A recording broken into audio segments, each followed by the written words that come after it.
Good afternoon, everybody, and welcome to the first Small Business Council meeting of the year, our Lunch in the Know. It is a joy to have you all joining us. We have some of you are in, and we're waiting for hopefully a few more as they join in via Zoom. For those of you whom I've not had a chance to meet, my name is Dottie Summerfield Justy, and I have the pleasure of co-chairing the Chamber Small Business Council with Patricia McKinney. Patricia?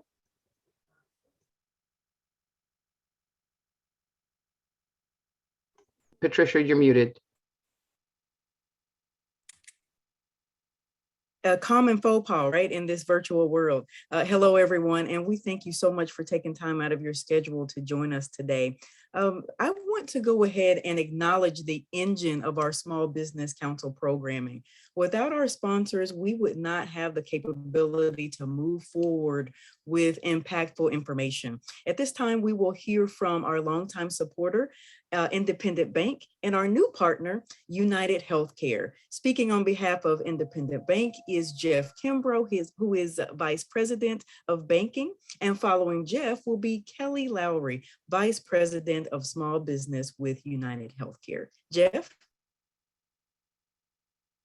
Hey, good afternoon. Thank you, Patricia. Good afternoon, everyone. I'm Jeff Kimbrough with Independent Bank, and we're grateful to be here today for you all to join us. And we're excited to be title sponsor once again.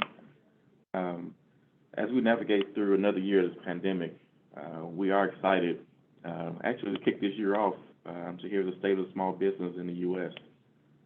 At Independent Bank, our clients' continued success has been and will continue to be important to us. One of our core values is supporting an entrepreneurial spirit.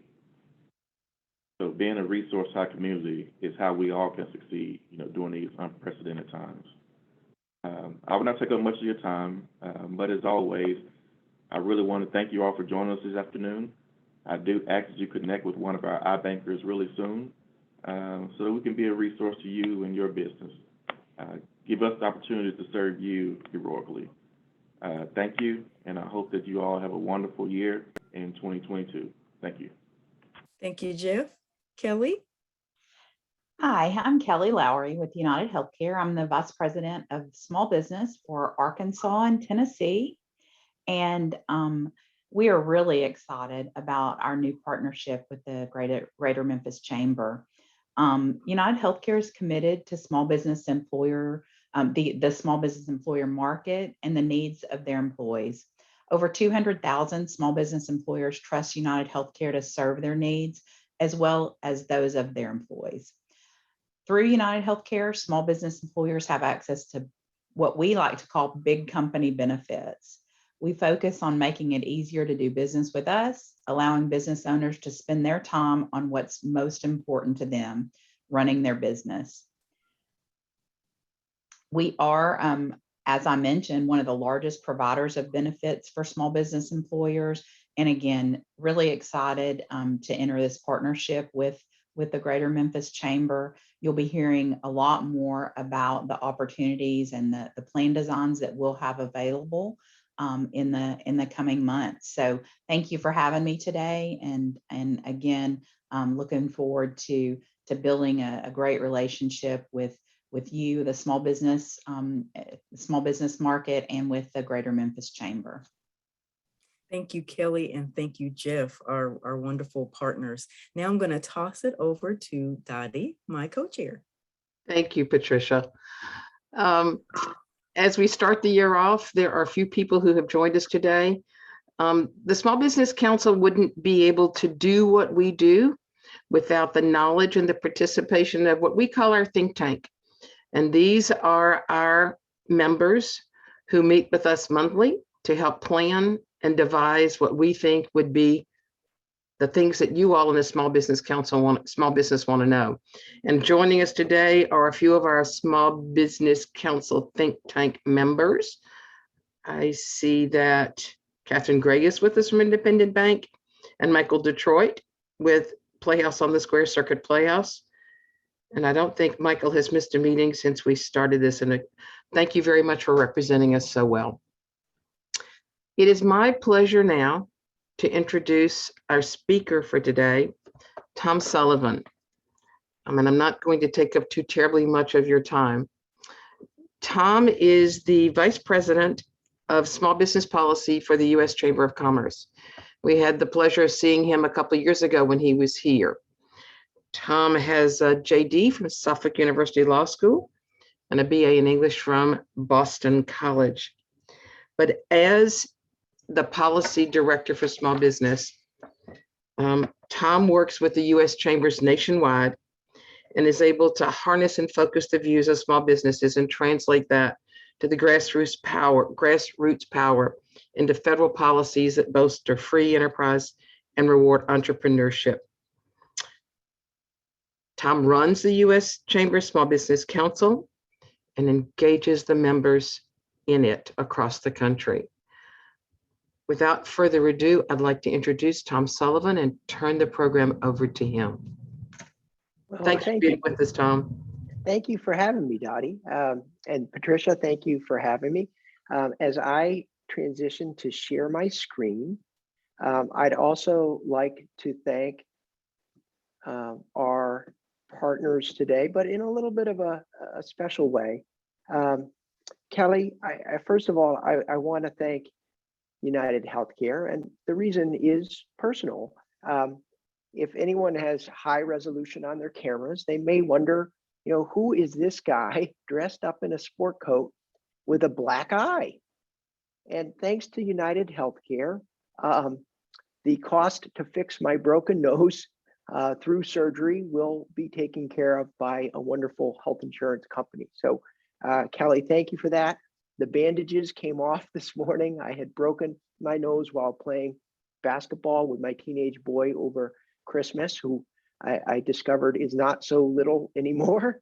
And then Jeff, I wanted to thank you also, especially because when I did visit with the Small Business Council a few years ago during the Christmas time, I was able to meet Susan Stevenson and learned a great deal about Independent Bank. And so I'm glad that you're with us here this afternoon. So I'd like to kind of talk really about a little bit about where we've been, how small business is doing right now, and what I see as the 2022 opportunities that are in front of us and some of the trends that I'm seeing. And I'm hoping that there's plenty of time for engagement, interaction, questions, and answers so that I learn more from you in the Memphis business community about what's going on the ground. So as Dottie had explained, I'm the U.S. Chamber's small business guy. And so sometimes it's good to start with, well, what is the U.S. Chamber of Commerce and what is their relationship with the Memphis Chamber of Commerce and others? So I'll start with what about the organization that I work for. So we are the nation's largest business advocacy organization. We represent roughly 3 million businesses, and the majority of them are small. I mean, when you look at our membership, the membership of about 1,600 local and state chambers of commerce, including, of course, the Greater Memphis Chamber of Commerce, and the membership of about 500 trade associations.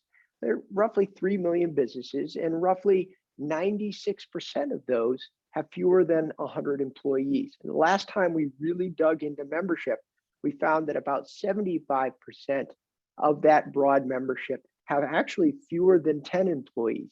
So I am blessed to work in an organization that represents so many small businesses. And I'm also blessed to work with a community of chamber leaders like the Memphis Chamber. I learn a ton from you, who you may not know this, but you are one of the oldest and most reputable small business councils within chambers in the United States. So a lot of times I learn from you about how to really tap into the think tank and sponsorships and other types of things that make up the kind of blocking and tackling that you do on a regular basis. I don't want to go into the substance of my presentation without also acknowledging that not only do we have partnership with so many wonderful chambers of commerce around the country, we also have a team of remarkable professionals who work closer to all of you than I am able to be in Washington, D.C. Although I will say, I do really, truly wish I were there in person. I would love to give Beverly a hug or a fist bump or an elbow bump in person. You have a remarkable leader in Beverly.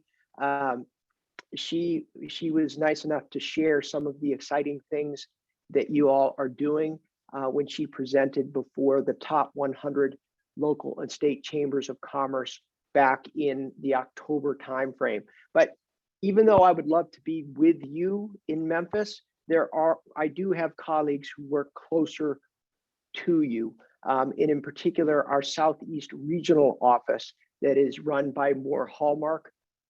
And then I believe Clark, Thomas, and Jackson might be with us here this afternoon. She operates out of the Atlanta area, but acts as a primary liaison between the U.S. Chamber of Commerce and the entire Southeast Chamber ecosystem. And so it's always nice to hear from my colleagues about how things are going in Memphis and throughout the entire Southeast. So let's just jump right into where we've been. I tend to spend less time in the rearview mirror and more time looking out the front windshield, but it's at least worth acknowledging kind of where we've been. And my perspective certainly is biased from a small business perspective. So please keep that in mind. And one of the reasons I like to focus just a little bit on where we've been is to really emphasize the amount of bipartisan activity that have been accomplished throughout the COVID pandemic. Because so many times we read in the news and other places, like nothing's getting done, it's hyper partisan, Washington, D.C. is broken. Well, part of that is true, but also look at what happened.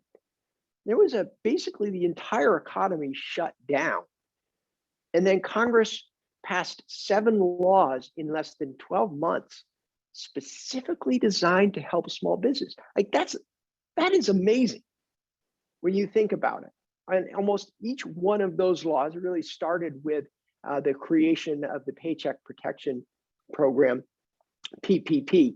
But every one of those subsequent 6 laws basically tried to build and improve upon the past examples. So really a remarkable amount of activity, and I should say, and amazing amount of working together as a chamber organization. And I say that because of our partnership with the Memphis Chamber of Commerce. Those 7 laws would not have been passed in under 12 months without the valuable partnership and advocacy work of the Memphis Chamber. And I'll get into a little bit of that as we get closer towards present day and some of the legislative activity, but it is worth noting. And also the information that was pushed out in conjunction with these laws. We're very proud of that, but we're not only proud of the information we pushed out, we're most proud that small businesses actually utilize the information to survive or thrive. So when you look at what has happened, 7 laws in less than 12 months, the Small Business Administration dispersing over $1 trillion through its disaster loan program and its PPP since the beginning of the pandemic. And the work isn't completely done. There are still some issues related to the Economic Injury Disaster Loan Program, the disaster loan program. There are still some issues related to PPP forgiveness. There certainly are issues related to the tax compliance of these things. And the Chamber remains committed to trying to help the small business community in partnership with our government partners to help smooth out some of those wrinkles and go forward. And as we transition to like what is going on right now, I will say, SBA, where I worked for some time, its reputation was at an all-time high during COVID. And I think that they've done a pretty good job leveraging that relationship to present day to be a relied upon resource. Both the Small Business Administration, and you probably know this, your closest district office is in Nashville, but you do actually have a senior member of that team who does live and work in Memphis. And you also have the Small Business Development Center located in Memphis that works in partnership with SBA, really to be a valuable government resource to help small businesses. And SBA's reputation continues to be very high. And a lot of that is because of them really doing everything possible to get those relief programs up, running, and dispersing money. Now, so let's look at right now. So because I represent small business, I tend to be pretty optimistic.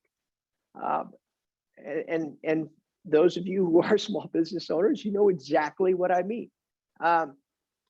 And so I will focus certainly on a lot of that optimism, although I certainly will acknowledge some of the headwinds that small businesses are facing. We survey small businesses every quarter, and our most recent survey is the highest score since the start of the pandemic. So we have this score that takes 10 factors, puts them all together into a score. That score of 63 is the highest level since the start of the pandemic, which is great news. Now, pragmatically, it's still well below 71.3, which was the fourth quarter of 2019 before pandemic. But I guess perspective is everything. And so knowing that we're at the highest level of confidence since the beginning of the pandemic, that is pretty good news. Now, some of the headwinds, of course, worker shortages. I'm not telling you anything that you don't know. It's been hovering around 50% of small businesses really hamstrung by worker shortages for several months now. A little bit more recent are the supply chain disruptions. Now, this third bullet point I find fascinating. And I'll get into a little bit of my takeaway from what I'm hearing from small businesses across the country about the rationale. Despite these headwinds, you have tremendous optimism. So people may ask, well, why the heck is that? And again, even though there's an incredible workforce crunch, you've still got a huge spike in small businesses planning on hiring in 2022. which seems to defy logic when you think about it. If you've been looking and having a dickens of a time hiring someone for the past 6 months, why on earth would you respond to a survey say, oh yeah, we're going to grow employees in 2022? And here's my take on it. My take is that small businesses' optimism is based on their confidence in themselves overcoming obstacles. There is this tremendous confidence that says, look, I can do this. Other people might be having trouble hiring people, but I'm not going to have that problem. And so in 2022, I'm going to hire people. I'm going to bring people on board. I'm going to keep my best employees. I'm going to stare down the threat of inflation. I'm going to get through this, and I'm optimistic about it. So it is that self-preservation. It is that self-confidence is an incredible motivator for small business owners coming out in these data.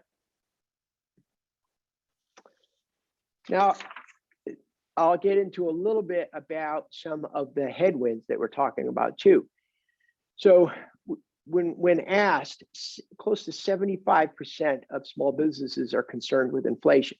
Now, when I talk with small business owners about inflation, it really is an all-encompassing term. It's very different than talking with a bunch of economists who have a very precise definition of inflation. So from a small business perspective, when they have to pay a higher starting wage to bring someone new on board, that's wage inflation. When it costs more to ship a good from California to Memphis, that's supply chain inflation. When it costs more to hire a 1099 independent contractor, that is cost of business inflation. So it's kind of this all-encompassing term. Everything is going up. And I think I've heard from some folks like, well, so what if everything goes up and we're able to raise prices, which you could see the second bullet point, 63% of business owners are increased their prices in 2021. And this has not slowed down. Like, it's not like it's spiked and it's just leveling off. There are more and more small businesses that continue to raise prices. So I think there's a legitimate question for some folks who may not be as savvy as most small businesses are saying, well, then what's the big deal? If all the prices are going up, but you're able to charge more, who cares? Well, the answer is small businesses care, because the result is that the cost of capital goes up. And if the cost of capital goes up, particularly for small businesses, it's harder to go into growth mode. Growth mode is flamed. I think Jeff and his colleagues at Independent Bank know this probably best from anyone on the call. But when the cost of capital is cheap, small businesses tend to get in this growth mode. And when it gets tighter and more expensive, small businesses have to shift their investment strategies. And that is a huge concern for small businesses who want to grow, but see different headwinds preventing their ability to grow. And cost of capital certainly enters into that equation. And that is generally the answer to the question, well, why do small businesses care if everything is going up, including the prices they're able to charge for what they're doing? It really boils down to cost of capital. At least that's what I'm hearing from small businesses. And if there are other kind of takes on that, I would love to hear them towards the end of our conversation in the questions and answers.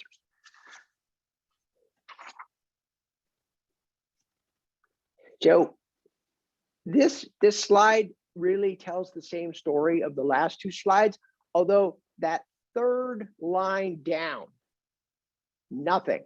What aspects of your financial recovery are greatest concern? I love that question or that answer, nothing. The reason I included this slide is that is actually hugely telling. It means that there's a portion of the small business community that is doing okay, or at least has the confidence to do okay and to do even better, to thrive. And that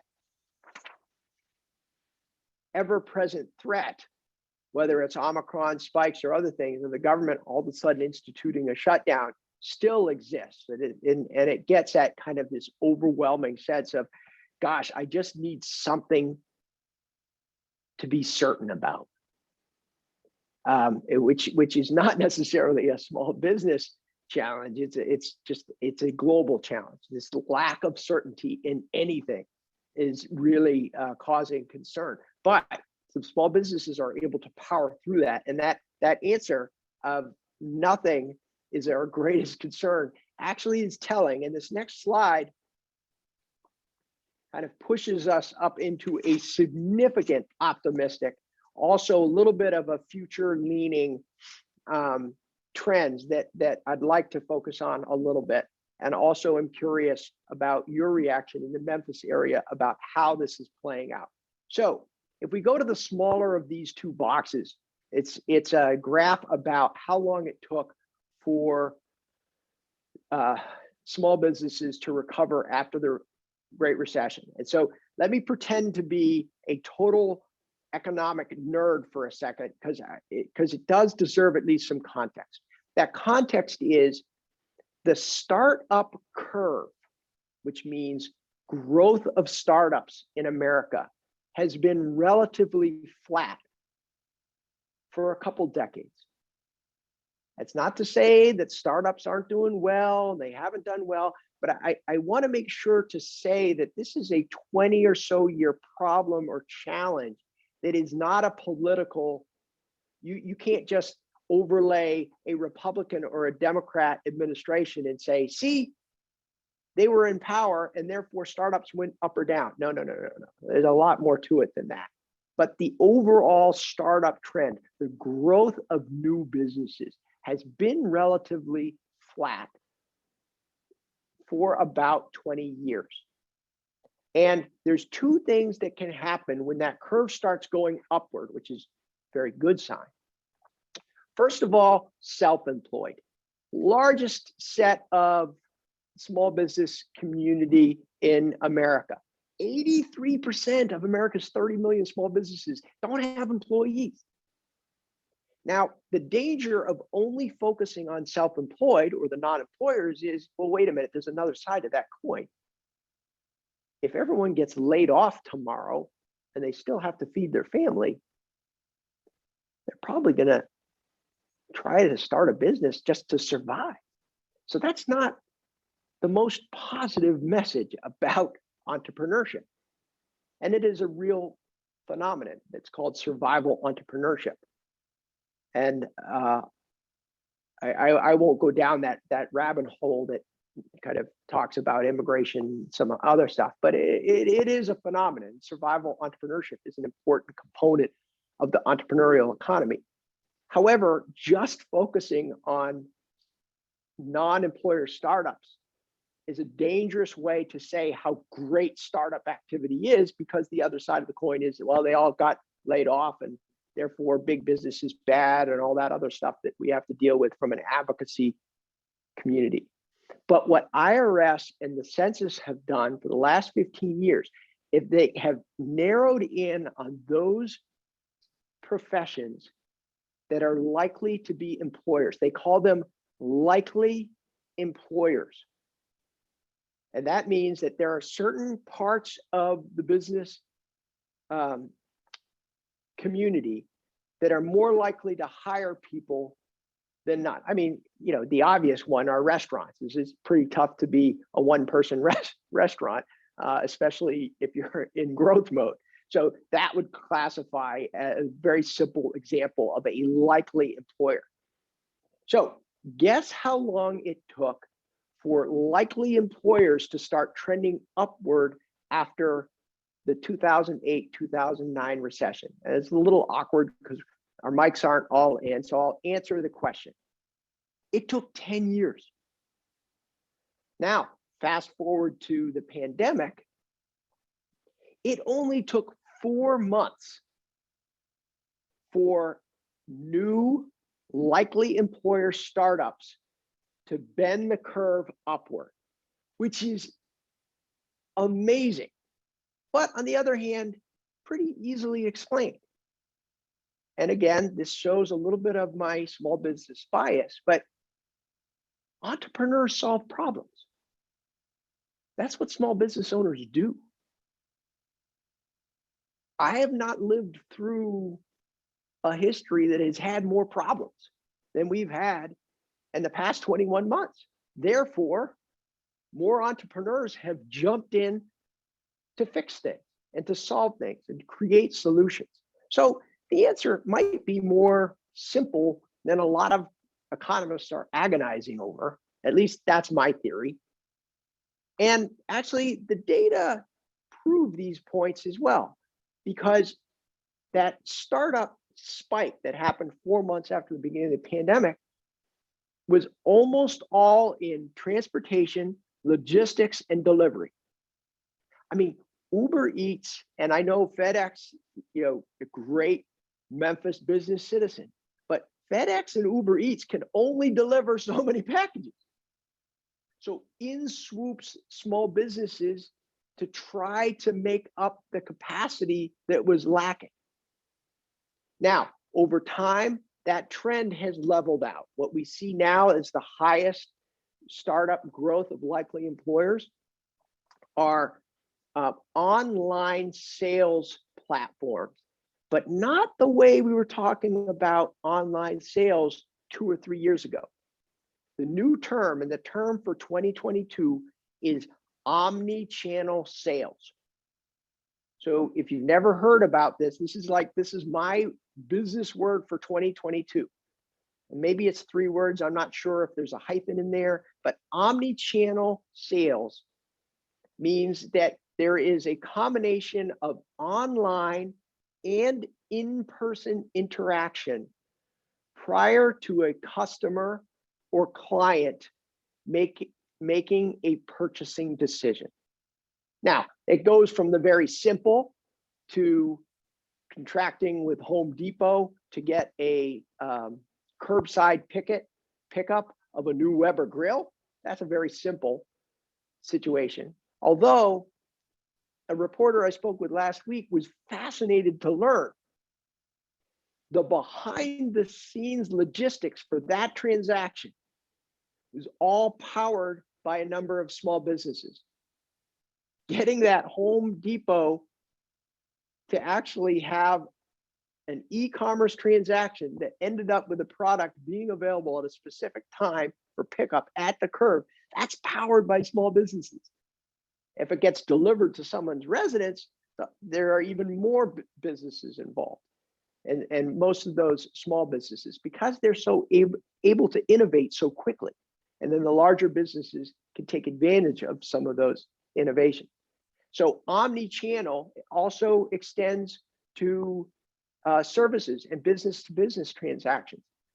It will be rare in 2022 and beyond for there to be exclusively a brick and mortar in-person transaction versus an online transaction. That omni-channel experience is most obvious in the consumer arena, but it's broadened out to the services and B2B community because of that interaction of both physical in-person and virtual and e-commerce legitimacy, authenticity, and efficiency for whatever transaction that you're talking about. And so we're seeing the highest growth in new likely employer firms really going into that online experience. And drawing that a little bit back into the optimism component, I'll share with you something that I learned from our small business of the year for last year. It's a company called Urban Grape. It's based near where I grew up in Boston, Massachusetts. And the owners, TJ and Hadley, really optimistic. But they couldn't get California wines into their store in time for a lot of the holidays. They certainly couldn't get French wines in because of global supply chain challenges. And I was fascinated by the conversations that I had with them about, well, if you're having all these problems, although they have pivoted and done very well, why are you so optimistic? And TJ told me, he said, look, getting a bottle of wine from California to Boston, they never thought that it was that complicated, but all of a sudden it is. And America is going to solve this. The small businesses and the innovators are going to solve this. And it's more than just working more hours at the Port of Los Angeles. It's innovators figuring out efficiencies in transportations and logistics that will enable him to get Napa Valley wines from California to his store in Boston more quickly, more efficiently, and ultimately, hopefully, in a more cost-effective way. And that optimism really, from a specific transactional perspective, really helpful for me to understand why small businesses are doubling down on the innovative genius of small businesses in the United States. And I thought that I could share that with you. So what we do at the U.S. Chamber is advocate for business. I, in particular, advocate for small business. And, well, what does that mean? Well, let's give kind of two examples that are very recent examples. And then first of all, infrastructure modernization. So this signed into law November 15th, and this is still a big friggin' deal. Mitch Landrieu was meeting with the president earlier today, talk about how they get money out into localities more quickly, get contracting opportunities out to small businesses more quickly, more efficiently, really focusing in on what small businesses at least told me was one of the most exciting things in this infrastructure legislation, which was broadening broadband access across the country. A significant challenge identified by small businesses as important to infrastructure modernization. And the reason that I put this into legislative action now, because actually it happened November 15th. It's not like I didn't have the opportunity to update these slides. It's because of the significance of that activity. Again, we focus so much on the hyper-partisan nature of Congress. Many times, the front page news is about Congress is broken and all this stuff. It's not. I mean, Congress can always work better. There can always be improvements, but there are tremendous examples of when the system works. And infrastructure is one of those examples. And one of those examples where the entire chamber community and the Memphis chamber as part of that community pushing forward and not getting too bogged down by some of the speed bumps, a little infrastructure pun there, some of the speed bumps that got in the way. And if folks can think back 2 months ago, this infrastructure modernization was completely hijacked by a set of plans that were unique to the Democratic Party. Everyone thought, oh, it's over, 10 years of work of chambers bringing together, pushing for infrastructure reform is down the tube. The sky is falling, and this is the end of democracy and all that stuff. Well, no, it did happen, and it happened because we incentivized courage and conviction and working together in a bipartisan way to do something that is helpful and has been worked on and supported by the business community for close to a decade. And now, here's a little bit of a teaser for next week's webinar. Congressman Steve Cohen is actually going to speak with the Memphis Chamber about infrastructure 1 week from today. So I don't know if you are an iPhone user or you're type on your phone, or if you're old school and you actually have to write a little sticky note, doesn't matter. But just make a note to yourself, 1 week from today, same bat, I think it's a little bit earlier in the day, but 1 week from today, Congressman Cohen has agreed to speak with the Memphis Chamber about this infrastructure law. I'm sure he'll give incredible insight about some of the opportunities that it has for the Memphis area. And it's certainly a webinar that you don't want to miss. And I really commend the Memphis Chamber for hosting it in this timely and important way. So then we get into, well, what are we opposing? And we're spending a lot of time trying to push back on this narrative that the country is broken and we need a multi-trillion-dollar taxing and spending stimulus package to get our country back on track. We just don't believe in the premise that our business and our economy is broken. Sure, there are things that can work better, but you look at that startup growth and some of the amazing work that's happened, not only in Memphis, but in other parts of the country. And I think that I would hope that you would agree, like that fundamental premise is wrong. We also believe that pumping multi-trillions of dollars in the economy actually is the exact opposite thing to be done to try to tame down inflation. Because you pump in those trillions of dollars, inflation goes up, cost of capital for small business goes up more, and we just think that that is the wrong types of things for our economy right now. And there's other things that are in there besides the spending. I think one in particular is called the Protecting Unions' Right to Organize Act. Of course, in Washington, D.C., nothing is legitimate until it gets an acronym, so they call it the PRO Act. But this bill basically nationalizes what California has done, and that is to penalize independent contractors because they believe that every independent contractor, self-employed person has been abused by a larger company and shoved off because that larger company doesn't want to absorb the employee and benefits costs. And so they have shoved them out the door, and they've created this fiction of being an independent contractor. I don't know about all of you on this Zoom call, but my wife just started her business a year ago. And she gets pretty darn offended by someone in government telling her that she is not really a consultant. She's really just an employee of her clients. She gets pretty, as my teenage boys would say, she gets pretty triggered. And as a business advocate, we get triggered as well.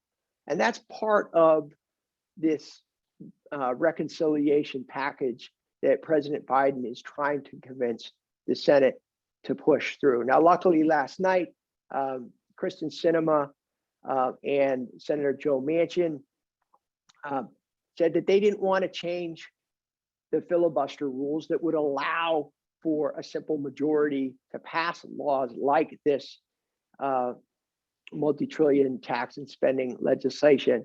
And so as recently as yesterday afternoon, President Biden did say, maybe we should step back and see whether or not there are some parts to this that can be worked through in a more bipartisan way. Like, that is music to the business community's ears, that Congress can do really what it's supposed to do.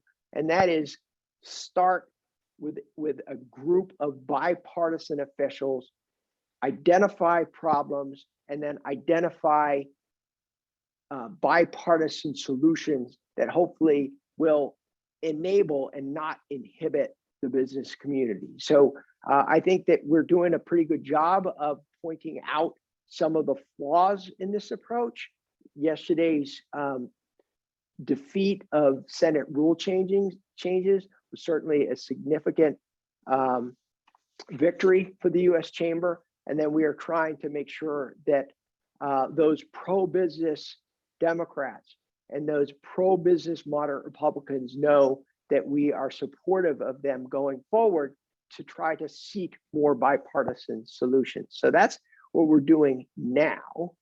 And we also want to continue to be a resource for all of you, for all of the chambers, of course, the Memphis Chamber of Commerce. For a long time, U.S. Chamber might have been good at lobbying things, but not necessarily so great at providing tools and tips to be successful. I used to kid with folks that if someone called where I work and says, hey, how do I file a 1099 form? We'd say, I don't know, but we could lobby for a lower tax rate. That all changed during the pandemic. We saw an incredible thirst for information, not just on stopping bad laws or promoting good laws, but also providing useful information for small businesses on how to be more successful, how to get a PPP loan. What the heck is this acronym called EIDL and SBA's disaster loans? This really mirrors some of the good work that that the Memphis Chamber has done. Your small business resiliency handbook, for instance, that is exactly what we are trying to do. We certainly admire the work of the Memphis Chamber, and we want to continue to contribute to other types of helpful information on tools and tips to be successful. There are a couple places to go. We have this one website called uschamber.com. And then we do have a small business digital platform that is designed to try to give helpful information to chambers. It's called CO. It's the middle picture of this slide. Now, when we're looking at 2022,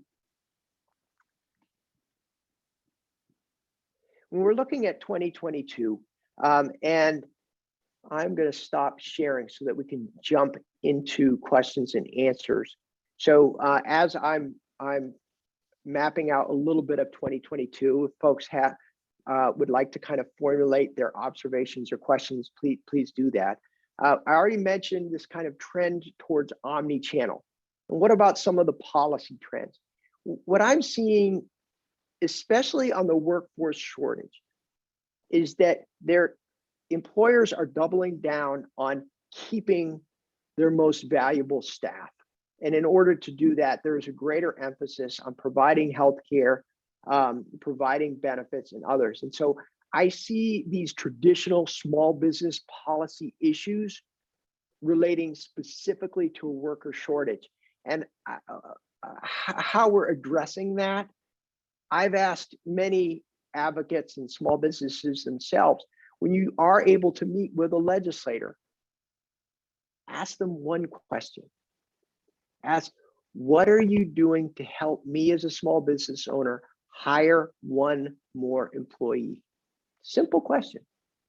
Very difficult answer, but it's in that discussion that I think we're going to start getting some answers, and we're going to be pushing for some answers.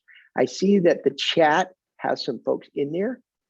Oh, Dottie was nice enough to ask for people to type in their questions in the chat. And then Patricia, thank you so much. She had put in that the webinar that Congressman Cohen is participating in on infrastructure is 1 week from today at 11:30. So 11:30 to 12:30, which is going to be a great session.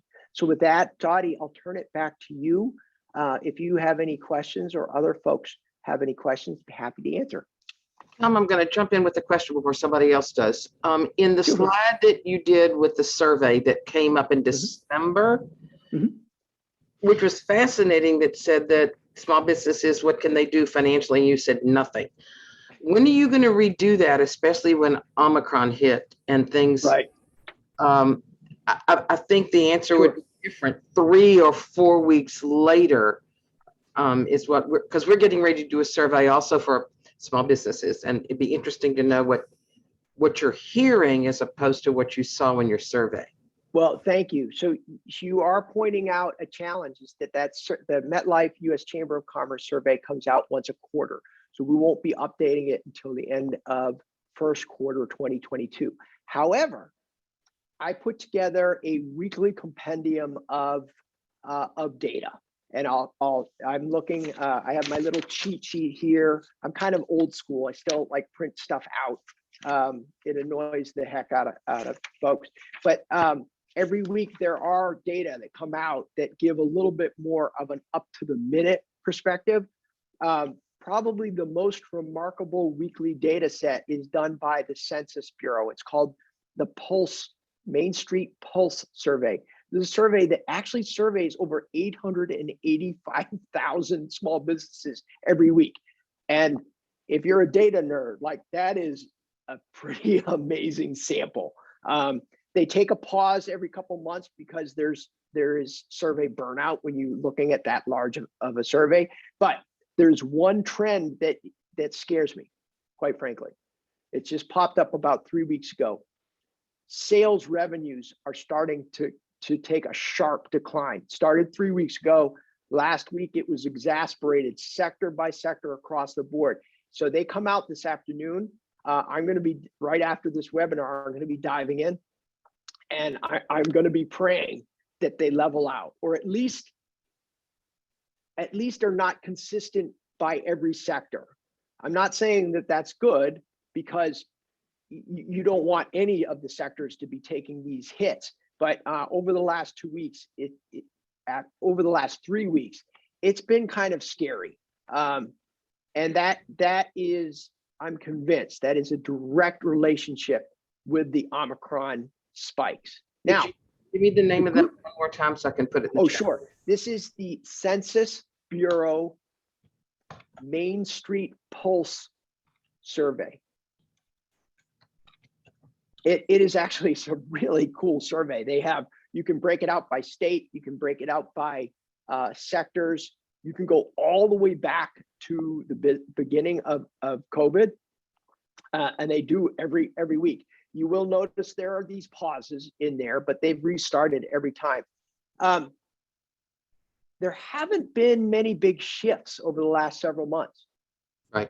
The sales decline is actually a big shift, and it's scary. Now, if we follow what's going on in the UK, this should level out next week. Right. We got 2 quick questions for you, and let's see if we can do that.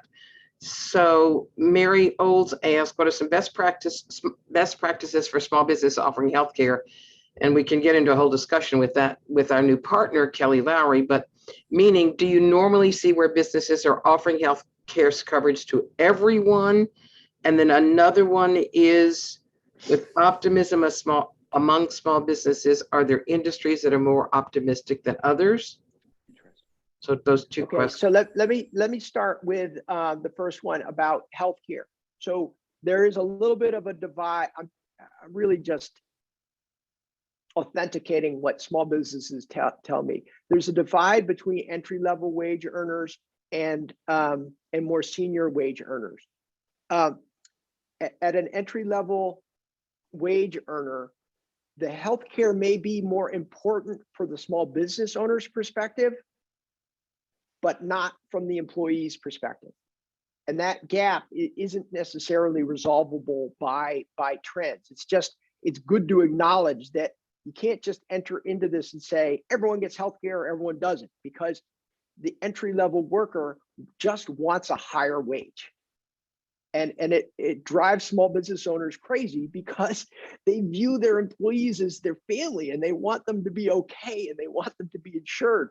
But it's worth knowing going in to this approach that there is this difference. When you get into a little bit of a higher wage, when you're entering towards kind of management, higher wage jobs, healthcare becomes more important.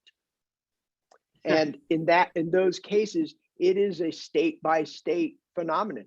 There are some states that just have better offerings than others. I mean, just mentioning a few, the Lubbock, Texas Chamber of Commerce has had one of the longest standing association health plans in the United States, and they provide great benefits. Mary Beth Seawald from the Las Vegas Metro Chamber of Commerce cut a really, really great deal with their Blue Cross providers out in Nevada on an association health plan. So this is really a state by state phenomenon, but insurers, like the sponsors for this program, are anxious to get into that market. It's all about negotiating the best rate for the offerings. It's the last question about whether there are sectors that are more optimistic. So this is crazy, because restaurants have been the most devastated. They're also the most optimistic. Yeah. And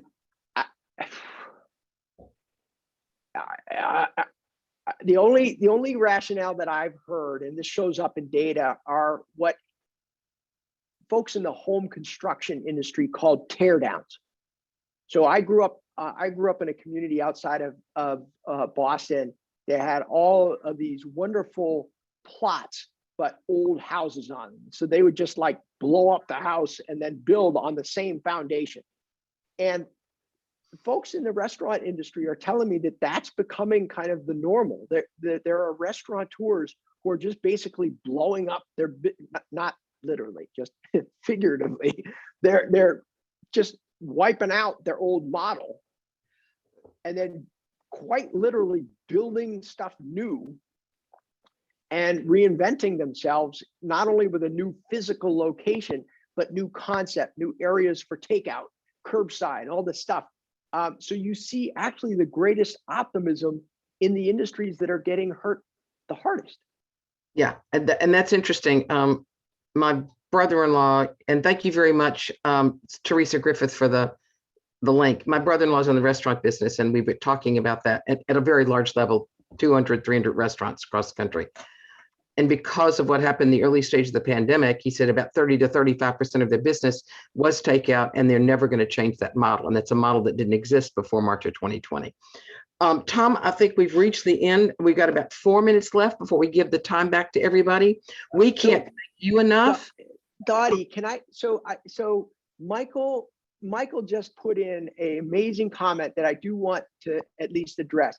It's put in, it's almost like Yes, a philosophical thought of the day. Great optimism comes with great anxiety. And Michael, thank you so much for putting that in there, because there is a part that is changing in the small business world, and that is this connection between employers and employees. Now, we've always known that in small businesses, it is a family-like connection. The mental health aspect of that connection is at an all-time high. And I personally, I think that that's a very good thing, but it's worth at least acknowledging when we're discussing what's different in 2022 as opposed to 2019. funny that you should mention that. Patricia and I, stay tuned, everyone. We are hoping that our February program for Small Business Council will be dealing with that exact subject, anxiety, and the issues that we're all facing, how to recognize them in ourselves, how to recognize them in our staff, and what to do about it. We are all tired of this. We all want to never have to sit in another Zoom meeting.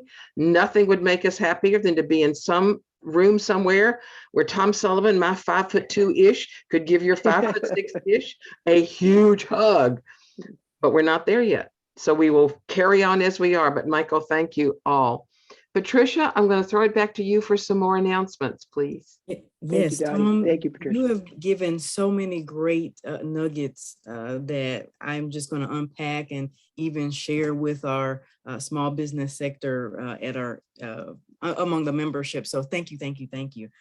Do want to remind you, Tom, thank you again for talking about the 27th event where Congressman Steve Cohen will be speaking about the transportation issue and all of that. It's definitely something that we really need to delve into. So I put the information in the chat, but I'm also doing a follow-up for anyone that wants more information about that. We definitely want to get you plugged in. And it is now 1 o'clock. So we had a jam-packed 1 hour. So thank you for sharing with us your time. Thank you for supporting the Small Business Council, and have a wonderful rest of your day. And stay tuned for many more events. And don't Dottie? forget, visit often smallbusinessresiliency.com. That's where the playbook lives, and you will soon see this meeting on that site. Take care, everyone, and thank you for joining us. Thank you very much, Kim.